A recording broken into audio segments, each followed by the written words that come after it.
Salut à tous, aujourd'hui on va parler du X68000, l'ordinateur légendaire de Sharp sorti dans la deuxième partie des années 80 au Japon. C'était une machine célèbre pour ses portages proches de l'arcade de gros titres de l'époque, surtout les jeux Capcom, et a servi d'outil à de nombreux développeurs pour réaliser des jeux. Une machine facilement reconnaissable avec son design unique en forme de double tour. Mais on va parler plus exactement des nouvelles versions du X68000 Mini fabriqué par Zwiki. Le X68000Z Super et le X68000ZXV. Il y a bientôt 3 ans, je vous avais présenté le premier projet X68000Z, avec 2 vidéos, dont vous pouvez retrouver les liens dans la description. J'en profite pour passer le bonjour à Cousin Hubert, qui m'avait fait de jolis plans de son X68000XV. Et je vous conseille vivement sa chaîne, si les PC japonais des années 80-90 vous intriguent. Pour résumer ce que j'ai déjà dit, le X68000Z est un mini X68000, utilisant un émulateur qui cherche à reproduire, au possible, la machine originale et son OS. Le Human Loku8K, comme on le prononce en japonais, ou le Human 6.8K, développé en collaboration avec Hudson Soft.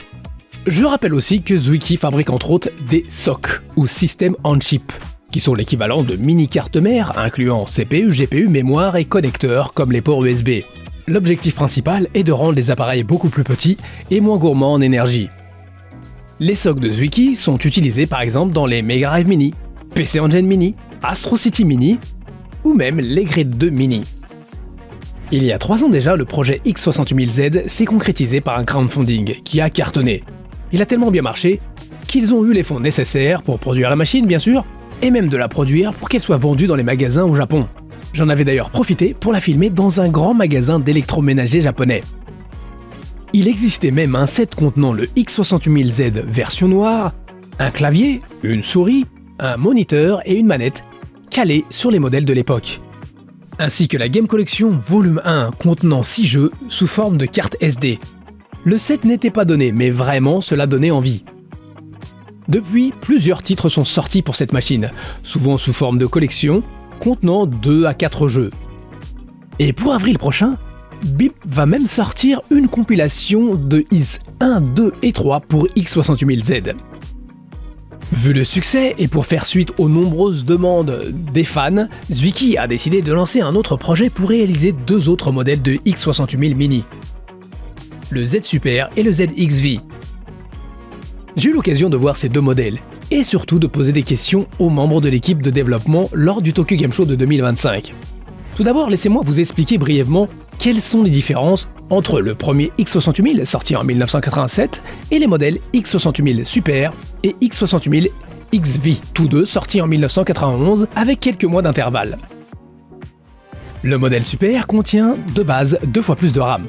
On passe de 1 à 2 mégaoctets. Pour le XV, en plus des 2 mégaoctets de RAM, on passe d'un processeur 68000 cadencé à 10 MHz à une cadence de 16 MHz. C'est la différence primordiale qui a un impact sur les performances et la compatibilité.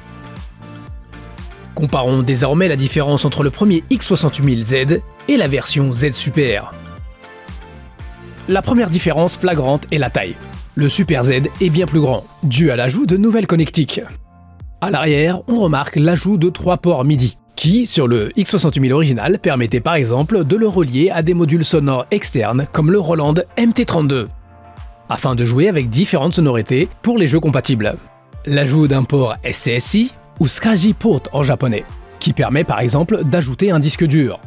Et je tiens au passage à rappeler que le tout premier X68000 original, sa version Super ou même la version XV, était fourni à l'origine sans disque dur, et que le port SCSI a été ajouté avec la sortie du modèle Super HD sorti en 1990.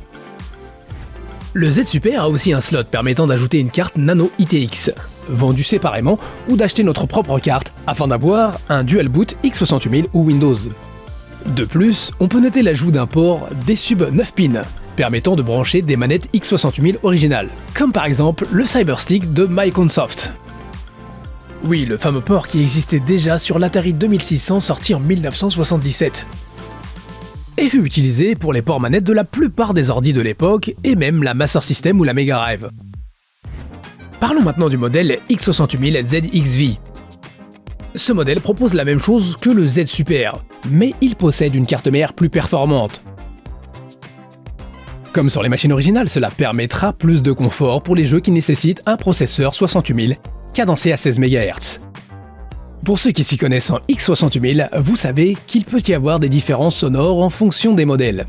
C'est par exemple le cas avec le jeu Nemesis 90 Kai, qui détecte automatiquement si le processeur est cadencé à 17.4 MHz ou plus. Si c'est le cas, le jeu passe en mode ADPCM ou Adaptive PCM, permettant d'avoir 4 PCM au lieu d'un pour de meilleurs effets sonores. Un mode qui donc normalement n'est pas activé sur les modèles Super et XV.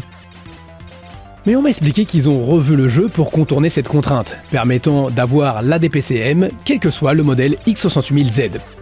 Au passage, la version Nemesis 90 Kai pour le x68000Z devrait sortir pour le 20 mars 2026. Que ce soit pour le modèle Z Super ou le modèle ZXV, il est possible d'intervertir les coques entre les deux modèles. Donc par exemple, on peut prendre le ZXV et des coques Z Super pour changer son apparence. Les modèles x68000Z Super et ZXV sont réservés uniquement à ceux qui ont participé au crowdfunding, qui a eu lieu en février 2025. Un crowdfunding qui est encore bien cartonné, dépassant plus de 10 fois leurs objectifs. Ils ont même fait un crowdfunding pour un moniteur de 8 pouces qui s'est terminé en octobre, dépassant encore une fois son objectif haut la main. Forcément, j'ai posé la question pour une éventuelle distribution grand public. Pour l'instant, il n'en est pas question, mais ils aimeraient que ce soit possible. C'était d'ailleurs le cas du premier projet x68000Z, qui au final fut disponible en vente sur le net et en magasin au Japon. Et j'ai aussi appris qu'ils étudient les possibilités pour une éventuelle distribution hors du Japon. Voilà, ce sera tout pour aujourd'hui en espérant que cette petite vidéo vous a plu, et on reparlera prochainement de Zwiki car j'ai un autre truc à vous présenter. Je vous fais de gros bisous et je vous dis à très bientôt. Salut deva, sayonara.